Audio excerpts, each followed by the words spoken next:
This is the intersection of Liberty and Nassau Street in the financial district of New York. Thousands of tourists and white-collar criminals walk down these streets every single day, but what a lot of them don't realize is that this rather ordinary-looking block sits atop just over 5% of all of the gold in the world. If I were to drill 80 feet or 24 meters straight into the earth on this sidewalk, I would wind up here, the gold vault of the Federal Reserve Bank of New York, responsible for guarding 6,190 tons of gold, the largest accumulation of gold in the world. And then shortly thereafter I would wind up here, jail, because it turns out that it is not actually legal to tunnel into the basement of a federal bank. But this giant pile of gold underneath Manhattan is worth more than you might think. This gold needs to be here in order for the world economy to function. Why? Well, it's a bit of a long story. Before we can understand why the US government buried approximately 2 Jeff Bezos' worth of solid gold 80 feet under a Dunkin' Donuts, we need to understand how the Federal Reserve actually works. Because the Federal Reserve is one of those phrases that you probably recognize, either from the top of the dollar bill or from that speech your uncle gave at Thanksgiving where he tried to blame his sports gambling debt on the federal government. But the Fed is a complicated institution and not one that most Americans actually understand. So let's break it down. Back in the early 1900s, banks did not work. They were private businesses, so if one of them went belly up, everyone just lost their money. But it wouldn't stop there, because then everyone at the bank across the street would say, uh-oh, or egad, or whatever it was that people said back then, and take all of their money out of that bank. But since banks aren't designed to have enough money to pay out every single account all at once, that would kill that bank, and all of those people would lose their money. And that would keep happening to bank after bank until the whole economy collapsed, or one of the miscellaneous bearded guys that had more money than God decided to personally pour millions of dollars of their own savings into one of the banks to stop it from exploding.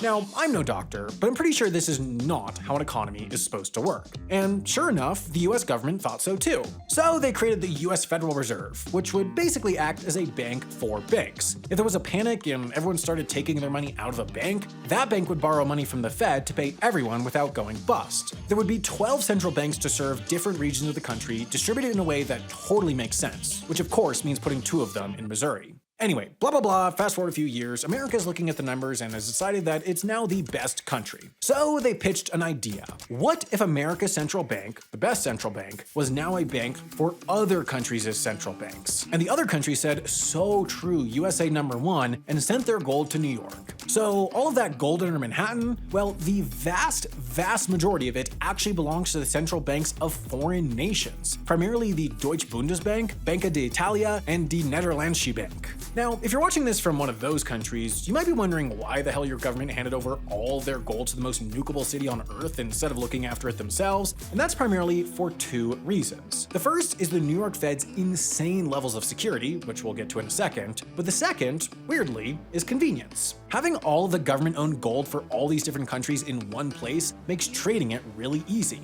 If Germany needs to send the Netherlands several $1 million as a birthday present, they can just move the gold from one shelf to another without it ever leaving the vault. But since such a huge and sensitive part of the world's economy is literally happening in this vault, it needs to be one of the most secure and discreet buildings in the world. So let's talk about how the vault actually operates. Gold enters the vault here, in the Federal Reserve Bank building. It's a fairly unassuming office building, 22 stories of limestone and middle-aged accountants, but on its western end is an elevator that descends 80 feet or 24 meters into the earth beneath the city's power lines, gas pipes, and subway tunnels. This is about as deep as you can actually dig in this part of Manhattan, because the island's bedrock is located only 7 feet deeper and is structurally necessary to support the weight of this vault. The vault itself is 3 stories, comprising the bank's basement levels C, D, and E. The top level designed to hold securities, the second for storing currency, and the deepest level dedicated to the vault's gold, all surrounded by layers of steel walls and 8 to 10 feet of reinforced concrete. Now, I know what you're thinking.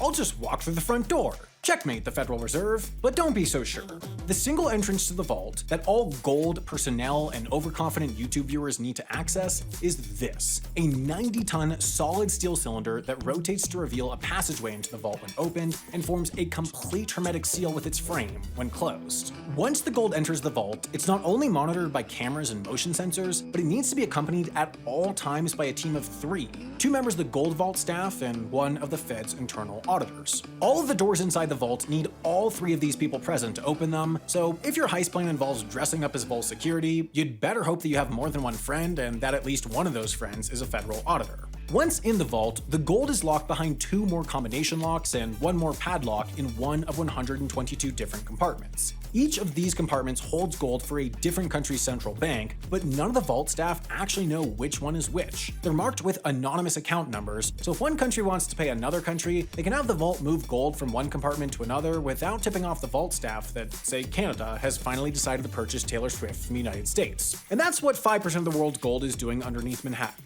It probably doesn't concern you unless you run a foreign country central bank, and if you run a foreign country central bank, I really hope you're not spending your time watching Half as Interesting. Now, I know that you probably clicked on this video so that you can devise an elaborate plan to rob this gold vault to support your exorbitantly expensive habit of ordering an $8 coffee every single morning, but guess what? I have a better solution, and it's our sponsor, Trade Coffee. Trade partners with hundreds of the best indie roasters in the country to deliver fresh, delicious coffee beans right to your door, and better yet, they work with you to match you with the perfect roast that fits your palate. Before I started using Trade, I didn't really know anything about coffee. I just take whatever was available and dump a bunch of sugar in it. But now I can actually enjoy the coffee itself, and I actively look forward to trying new roasts that Trade matches me with. Lately, I've been drinking this blend from a nearby roaster called Huckleberry. It's chocolatey with a splash of orange acidity, and it's been a great way to start my mornings. So if you want to skip the coffee shop, upgrade your morning routine with Trade Coffee. Right now, Trade is offering our viewers a free bag of coffee with any subscription at drinktrade.com/halfasinteresting, so sign up today.